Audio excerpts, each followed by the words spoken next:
بسم الله والصلاة والسلام على سيدنا محمد وعلى آله وصحبه وسلم. يا جماعة، عشان خاطر مواليد برج الجدي هعمل لكم حلويات كتير، لان انا كمان برج الجدي، وان شاء الله يعني تبقى سنة سعيدة علينا جميعا. محتاجين كوباية دقيق ونص. الكوباية طلعت كتيرة فانا خليت النص شوية صغيرين، يعني كوباية ونص. نعمل كل حاجة بنفس الكوباية دي، المعيار هيبقى بنفس الحاجة. ومعانا باكو بيكنج باودر، ومعانا كمان رشة فانيليا. هخلي منها شوية كده نحطها على الاسانسير اللي في الخلاط. هننخلهم كلهم كويس.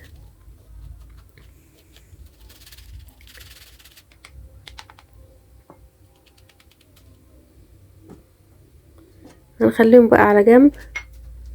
والصينية دي مدهونة، هخلي عليها شوية دقيق على اساس ان الكيك ما يلزقش فيها يعني. طبعا انتوا عرفتوا ان احنا هنعمل الكيك بجيلي الفراولة.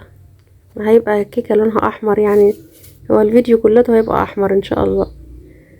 كوباية سكر موجودة في درق الخلاط، ومعانا كمان كوباية لبن، ومعانا كمان كوباية زيت على سمنة او كوباية زيت بس. هنخلطهم ونرجع تاني. طبعا باكو الجيلي دوت الاساسي بقى، هو زعيم العصابة النهاردة. هيخلي كل الشاشة حمرا. هنضربهم ونرجع تاني. طبعا هيبقى القوام تقيل كده، لازم تضربوه شوية، يعني قيمة مثلا 3 4 دقايق يعني. هاخد كوباية وهخليها في التلاجة، وهنكمل مع بعض. الكوباية دي رايحة التلاجة وجاية.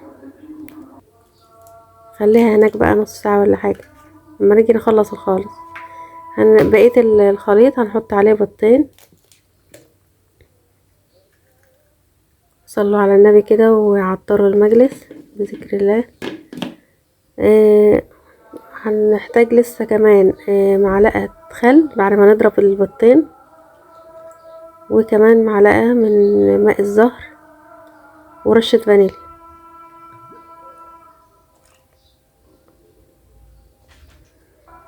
راجعين على الخلاط تاني، هنضرب ونرجع تاني.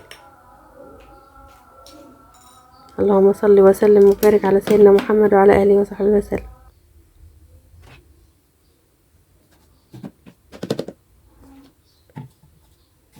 ضربناه في الخلاط.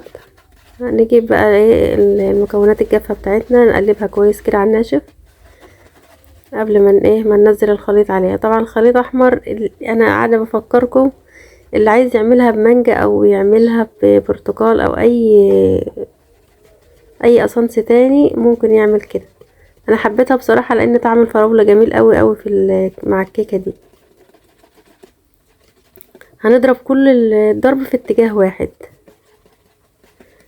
اللي عايز يضرب ده بالمضرب الكهربائي تمام، عايز يضربه في شفشق الخلاط مفيش مشكله.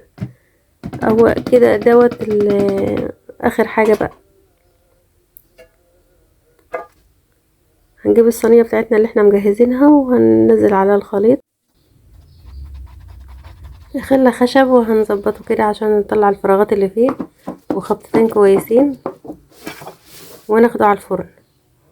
دلوقتي كوباية كريم خام، وكوباية الا ربع لبن مثلج او ممكن مية بداله. هنقلبهم كده الاول بالراحة كده قبل ما نشغل الكهرباء على الخفيف من قبل الكهرباء. بعدين هنشغل الكهرباء دلوقتي على الهادي. هنضرب دقيقتين على اول سرعة، وبعد دقيقتين هنكمل هنعلي السرعات شوية. اللي ما حطش لايك يفتكر ويحط لايك يا جماعة، انا بفكركم اهو. وصلنا للقوام دون، ووصلنا للقوام بعد كده شوية بس الكاميرا كانت فصلت. طبعا دلوقتي الكيك طلع وسخن كمان، يعني لسه ما ينفعش ان احنا ندهنه دلوقتي. فانا خليت الكيك مشطيه في التلاجة. لما برد انا جبته دلوقتي اهو. هنبتدي نجلسه دلوقتي.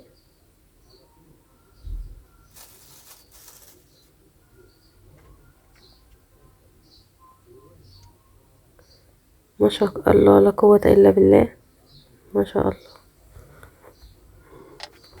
لما دخل التلاجة كمان بقى احلى بصراحة. كل سنة وانتم طيبين اخواتي اللي مواليد شهر يناير. بصراحة البرج بتاعنا السنة دي سامعة كده ان بلوتو خرج منه، وبقاله 20 سنة قاعد على قلبنا، وجاي دلوقتي الحمد لله يعني جاي يخرج. بس يعني خروجه دوت هيبقى جاز في 2 فبراير. ففي حاجات حلوة كده. انا يعني عاجبني قوي الكلام بتاع الابراج، مش حكاية ان النفر بيؤمن بيه او كده. إيه اللي اسمع عنه ان هو علم يعني. بس بصراحة كلامهم عجبني، يعني قالوا ان احنا بقالنا 20 سنة مظلومين ومخذولين من اقرب الناس لينا. وبصراحة مش عارفة، انا لقيتني اول السنة ديت قررت كده ان انا اي حد هيقول لي كلام يحبطني مش هسمع كلامه خالص. وناوية بقى ان انا ابطل ازعل يعني. ففي تفاؤل كده، وحتى لون الكيك شفت من التفاؤل. ايه اللون الجميل ده الشغل الحلو ده. طبعا واضح جدا الشغل اللي انا عملته لما حطينا الاسانس اللي احنا كنا محتاجينه في التلاجة، الكوباية الحلوة اللي احنا خدناها من اول الخليط.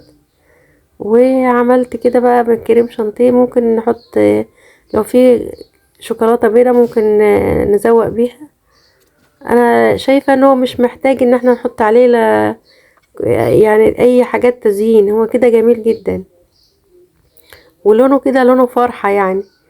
الشاشة بقت حمرا والدنيا حمرا. اذا عجبكم الفيديو لايك وشير، وما تنسونيش بدعوة حلوة. وانتظروني في حاجات حلوة كتير، يعني انا في شهر يناير ان شاء الله هعمل حاجات حلوة كتير. علشان اقول لنفسي كل سنة وانت طيبة، وكل مواليدي كل سنة وانتم طيبين. وارجوكم ما تزعلوش، بطلوا تحطوا في نفسكم بقى كده، وعيشوا حياتكم، وابعدوا عن اي توتر، وابعدوا عن اي حاجات ممكن تزعلكم. واتمنوا لنفسكم الخير، والسلام عليكم.